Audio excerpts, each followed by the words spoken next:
Hi, and thank you for joining us at Breast Cancer Answers. Did you know that 1 out of every 5 new breast cancer diagnoses each year is ductal carcinoma in situ, or DCIS? And to talk about the new developments in DCIS, I'm joined by my lovely wife, Wendy Hartley, who's 2 months away from her 2-year anniversary of being diagnosed. And I'm also joined by our co-founder and medical director, Dr. Jay Harness. Hey, guys. Hey, good morning. Good morning. So, Dr. Harness, start us off at the very beginning, if you could. Before we get into discussing the new developments in DCIS, talk about what is DCIS. Explain it to us so we can wrap our heads around it. Not a problem, Todd. Ductal carcinoma in situ, DCIS, means that the cancer is confined inside the ducts of the breast. Something triggers the normal cells lining the inside of the duct to grow abnormally, and we don't, other than maybe being gene positive, we don't know what that trigger mechanism is. And frankly, even in the gene positive patients, we don't know what sets off the process. But cancers start someplace. They start growing and proliferating, is the medical term, filling up the ducts. And as the ducts, think of the ducts as a straw, okay, and multiple straws coming together to the nipple. As those ducts start to fill up with cancerous cells, in the middle they die and they form calcifications. And so typically in that 20% number that you highlighted, the way we're diagnosing in situ breast cancer is through screening mammograms, and what we're seeing, Todd and Wendy, is the little microcalcifications. That's not the cancer directly, it's the cancer indirectly. Does that make sense, sort of that description of what it is? It does, yes. Okay. And Wendy, in your case of breast cancer, your cancer started off in situ. It may not have made microcalcifications, but ultimately what happens, Todd and Wendy, the cancer then changes and starts growing through the walls of the ducts, and that's called invasive breast cancer. When it does that, cancer cells can shed off and circulate elsewhere within the body. All right, so let me see if I understand this. So is DCIS like, and it's going to sound silly, but please forgive me, is DCIS kind of like the Paul Revere of breast cancer yelling, breast cancer is coming? Well, that's what, I love that analogy. That's really a great question. There's a lot of debate going on about the biology of in situ breast cancer. And this is very similar, frankly, to prostate cancer in men. There may be cancer cells that are sitting there that biologically, Todd and Wendy, don't do anything. They're there, it's true, and an autopsy series where they have autopsy the breasts of, let's say, 85-year-old women, and similarly the prostate glands of 85-year-old men. Indeed, they can find these cancer cells, but clinically and biologically they don't mean anything. So the debate, the Paul Revere analogy that you're talking about, is do we need to radically or surgically or with radiation therapy treat all forms of in situ breast cancer? And the answer probably is, as we genomically sort things out, probably not, particularly in the very low grade in situ breast cancers. And there have been some studies proposed as an example using the Oncotype DCIS test as a way of finding these super low grades having been diagnosed on a needle biopsy, and then following them over a long period of time or putting them on anti-hormone therapy and seeing what the natural history really is. Does that, hopefully that makes sense to you when I'm describing to you. But probably the bottom line is that not all in situ breast cancers need to be treated. That helps, because I definitely had questions about that, because I thought if it's still in the duct, it hasn't opened, it's not invasive, you think that you can surgically remove it and everything would be okay, but the microscopic cancer cells that show up is what we're really trying to pay attention to of recurrence and such. Is that correct? Yeah, and that's very, very fair, Wendy. And so it may be that by simple lumpectomy, and we'll talk about that later with the Canadian study that we did a video on a couple months ago, that not everyone's going to need radiation therapy, but we feel that the majority certainly need at least the surgical removal of the affected area, okay? Got it. Todd, to paint a big picture here, as we've talked about here at Breast Cancer Answers, breast cancer is a galaxy of diseases, okay? From soup to nuts, A to Z. And we typically talk about in situ breast cancer as we do invasive breast cancer by grading it. So there's low grade, intermediate grade, and high grade. I don't think there's any question at all that the high grades and the intermediate grades, and who knows how many of the low grades, can certainly progress on to invasive breast cancer, and they clearly need to be treated. There's no question about that. But getting back to your Paul Revere analogy, more to be revealed, Todd, as we get more involved with the genomics, the gene analyses of in situ breast cancers. Does that hopefully answer your question? Yeah, that sure helps. So how can DCIS be treated, and what are the options? Yep, good question. I mean, the typical options you've already suggested. The typical option is once you diagnose it with a needle biopsy, is then to surgically remove it. Now, sometimes when we end up diagnosing in situ breast cancer, it's actually involving a large area of the breast, or it could be an early small area of the breast. And so depending on how big the area is and the size of the breast, there certainly are times where in situ breast cancer, believe it or not, is treated with mastectomy. But hopefully, through screening mammography, the majority of the in situ breast cancers, Todd, can be treated with lumpectomy, if you will, okay? Mm-hmm. Then, following that, generally, we've recommended in the United States, Europe, Australia, New Zealand to do whole breast radiation therapy.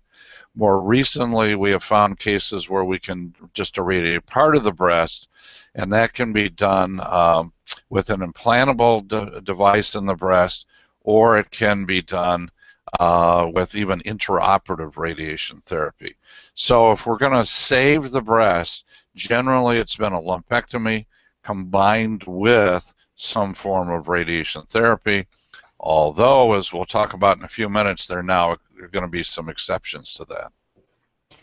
And very good, Dr. Harness. Thank you for explaining that. So what is this DCIS score all about, and what information is it giving?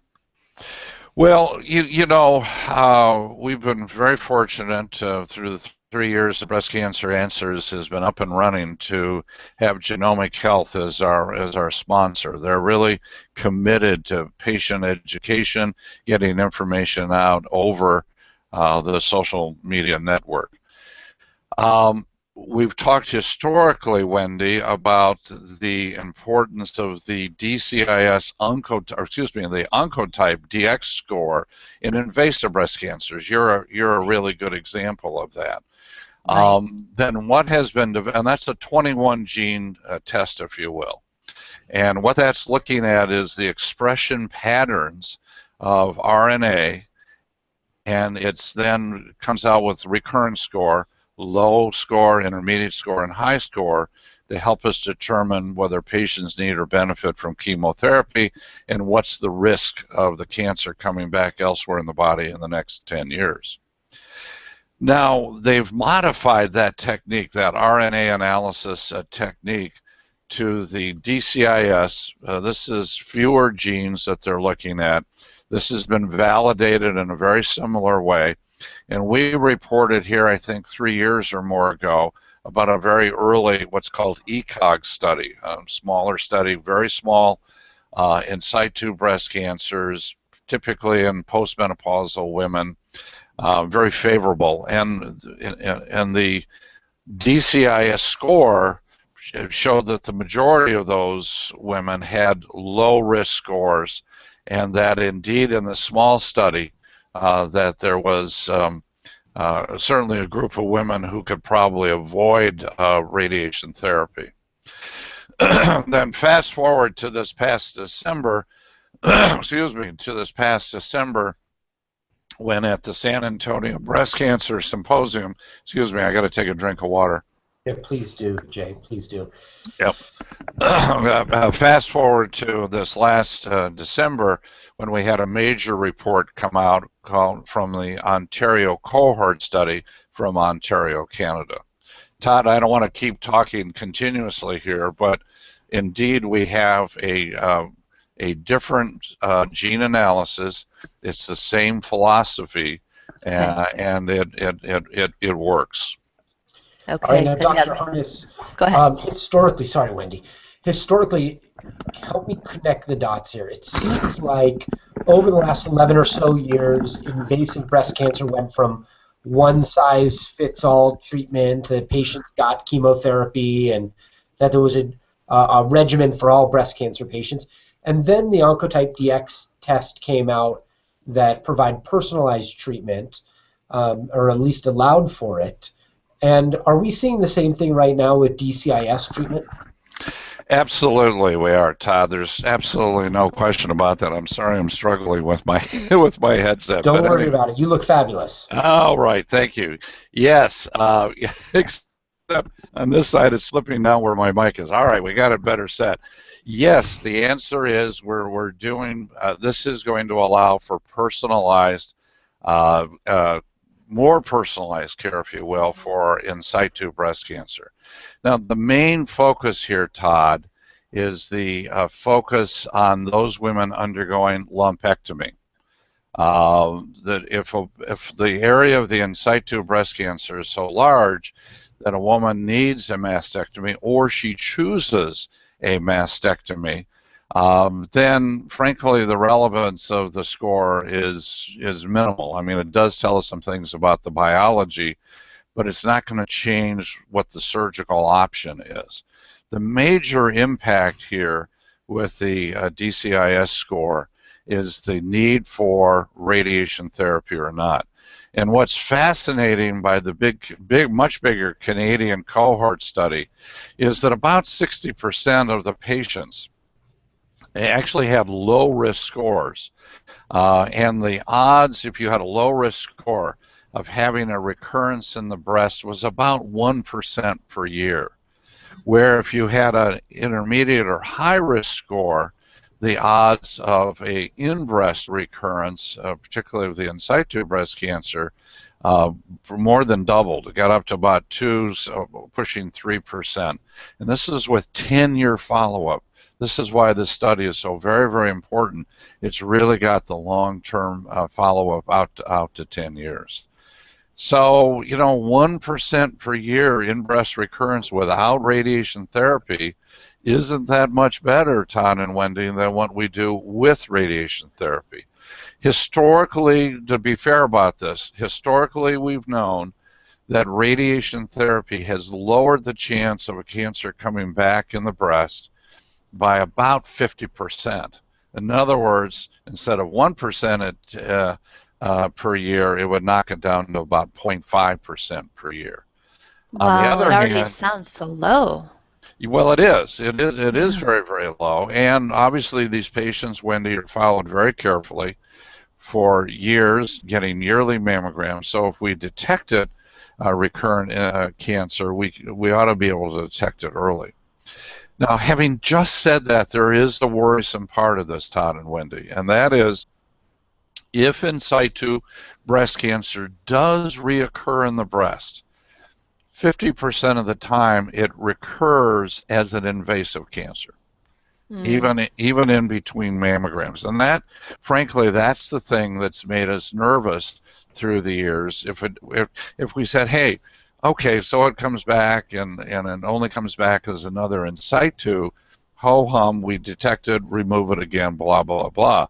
On the other hand, if it comes back as an invasive cancer, which can occur about 50% of the time, that's more worrisome to us because that's a shift, and potentially that invasive recurrence could be a risk to the patient's life. Does that make sense, guys? I know I'm throwing. Yes. No, I no, know I'm throwing lots. I'm throwing lots of numbers around here. But well, I'm I trying know I to. appreciate the research because then it gives you a tool of the guidance system of what research is coming up with. And it reminds me of our stepmom who went through DCIS in one breast, took care of the one breast, and then DCIS came in the second breast. Is that correct, Todd? She didn't have invasive, but it occurred in the second breast as DCIS. Yes, that's correct. So a patient like that would be able to have access to the Oncotype DX DCIS test, the assay, and to be able to give them greater guidance. That's basically what you're telling us, isn't it, Dr. Harness? Yeah, it sure is, Todd, and it's really shifted my practice. And very interestingly, there was a national study done of a group of practices concerning the DCIS score. And what happened there was before they knew the results of the score, they said to the doctors, okay, are you recommending radiation therapy?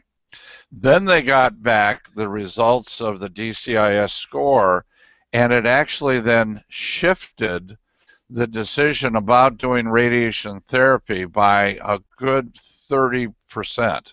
In other words, about a third of the time, once they got the score, the patient and the doctor said, you know what, let's not do radiation therapy. The risk of the recurrence is low. Out of 10 years, at 1% per year, etc. This exact same phenomenon went on with the Oncotype DX score in invasive breast cancers. And Wendy, we ought to talk about your case because you're such a real-time living example of this, even though it's a couple of years ago now, where your doctor was getting ready because of your young age to put a portocatheter in, and because Right. you were lymph node positive, and saying, okay, well, premenopausal, younger woman, lymph node positive, invasive cancer, you're going to get chemotherapy.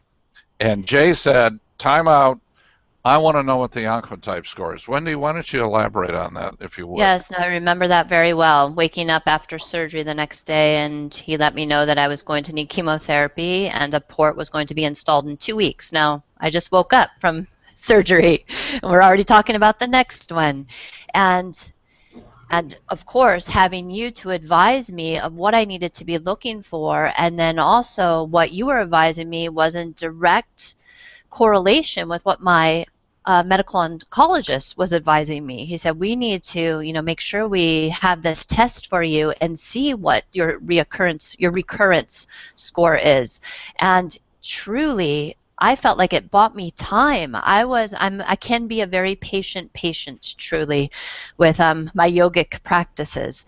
But in the 2 weeks of waiting for the score to come back, I was able to get some of my immune system back, I had my well-being back after just having a surgery, and it just allowed for time to be okay. If I need chemotherapy, at least I'm, starting to prepare for it. If I don't need it, hooray for this test. And when I got that phone call saying that recurrence score came back low because of this test, I was forever grateful that research and Genomic Health is doing these types of studies to help better the patient and the well-being of the patient, and making sure doctors are making the best treatment plans available.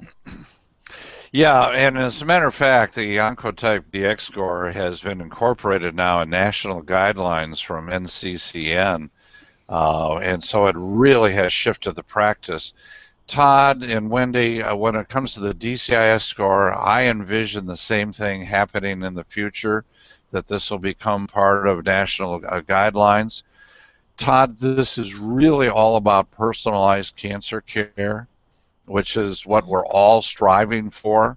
This galaxy of diseases, one size does not fit all, but frankly, we need this kind of genomic information to sort out who's going to benefit from what, who needs what, et cetera, et cetera. Does that answer your question, I hope? It sure does, but I think a lot of people are wondering about, how valid is this test? And has there been more than one test to verify its effectiveness? Can you talk about that, Dr. Harness? Well, yes, I can. I mean, the two studies we've got, the ECOG earlier study and now this Ontario, Canada cohort study, you've got over 800 patients.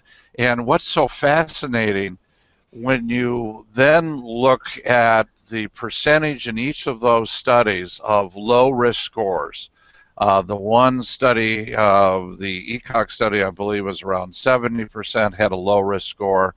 The Ontario was like 62, 63%. You then compare that to all of the data that Genomic Health has where they've performed the DCIS score on patients outside of these protocols, that almost matches perfectly. In other words, about 60-some% of patients have these low-risk scores. Now, does that mean that 60% of the patients have been overtreated with DCIS in the past? Probably not, because again, while this is an independent predictor, there are some other subtle things that get into this, Todd, but where it's shifting practice, though, which is in at least 30% of patients, I think that's a very, very important number. So, what's the take-home message from all this? The take-home message is, if you've been diagnosed with in situ breast cancer and you're having a lumpectomy, what I'm doing in all my patients now, I'm absolutely doing the DCIS score so that I can share with the patient more information about the biology of their cancer, and working then with the radiation oncologist and combining that with a variety of factors, making the decisions to avoid radiation therapy. And of course, the cost implications of this are huge. It's a bunch of money to have radiation therapy, let alone the damage, the microscopic, damage to the breast. Dr. Harness, we've been fortunate here at Breast Cancer Answers to grow an audience of about 700,000 social followers over the years, and that's through really the hard work of you and Wendy and the team here at Breast Cancer Answers. What do you say to a patient who is a DCIS patient that is interested in having an assay that can go in and provide a genomic look? When we went through it, Wendy and I, our physician kind of needed us to push them on the Oncotype DX breast cancer assay. So what do you say to a DCIS patient? This is relatively new information. What role can the patient play in order to have the test be made for them? Well, let me give you a broad answer. Number one, we want to thank the 700,000 people who are following us, because they have found us to be a valuable source of reliable, vetted information. I think that's number one. Number two, Todd, we're very fortunate at Breast Cancer Answers to be working with a variety of advocacy groups, and we need to share our information with the advocacy groups. Number three, we have said consistently here at Breast Cancer Answers that you need to be working with a multidisciplinary team. And I'd like to hope that in those centers around the United States and worldwide, for that matter, that have a multidisciplinary team, that they're aware of the latest research results. The Oncotype DX test has been around, for a decade now, for 10 years. And it took up until just a few years ago to finally have it included in guidelines. Likely the same thing's going to happen with the DCIS score. But we need to keep pouring information out. We need to keep empowering patients so they can go in and ask the logical questions. I've been amazed through the 30 years that I've been involved with breast cancer how empowered patients are and come in and ask the kind of questions that you and Wendy have asked me. That's what we're all about here at Breast Cancer Answers. It's going to be an evolutionary process, probably not a revolutionary process, but we're going to keep beating the drum for this personalized care. Well, that's wonderful. Yeah, it's great. on behalf of Dr. Harness and Wendy and myself, the whole team here at Breast Cancer Answers, we want you to know that we're available. If you've got questions, submit them in. In many cases, they're already on the site, so I recommend you search first, and we look at those questions to evaluate future topics and hangouts that we're going to do here for you. But keep this in mind, and as this information becomes more and more available, we're going to continue to spread it like we did, giving you an early look on the DCIS Oncotype DX DCIS assay. We gave you an early look on that a couple years ago as it was being developed. Now you're seeing it as the second validation study has rolled out with really positive information. Dr. Harness just went through that, and we'll continue to give you information as personalized treatment in the fight against breast cancer becomes available, and we'll do that right here at Breast Cancer Answers. Have a good day, everyone.